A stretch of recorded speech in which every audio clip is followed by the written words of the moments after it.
শান্তিরোধি, সমস্ত কিছু শান্তি লাভ করুক।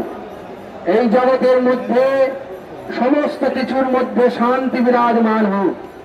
আজকের এই প্রার্থনায় আমরা স্বামীজির চরণে আমরা এসে উপস্থিত হয়েছি সন্ত সমাজ। আজকে আমরা কোনো ডেপুটেশন দিতে কোনো রাজ্যপালের কাছে, রাষ্ট্রপতির কাছে যাইনি। আজকে সন্ত সমাজের যিনি পথিকৃৎ, যিনি ভারত পথিক, যিনি বলেছেন গর্ব করে বলো তোমরা হিন্দু, গর্ব করে বলো আমি হিন্দু, এই মন্ত্রে যিনি দীক্ষিত করেছেন অগণিত সনাতনী সমাজকে, সেই সনাতনী সমাজ আর স্বামীজির চরণ তলে। আমরা এই স্বামীজির কাছে আজকে ডেপুটেশন দিতে এসেছি।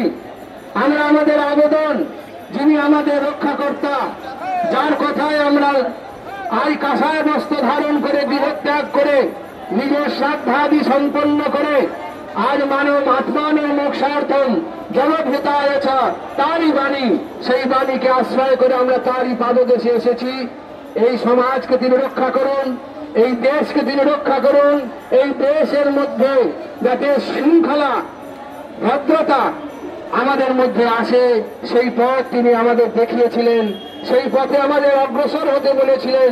আজকে সেই সন্ত সমাজ তারা তাদের স্বাভিমানকে ফিরে পেতে আজ আপনার কাছে, আপনার চরণতলে এসে উপস্থিত হয়েছে। আজকে এই ডেপুটেশন আমরা স্বামীজির চরণতলে দিতে সন্তরা এসেছি।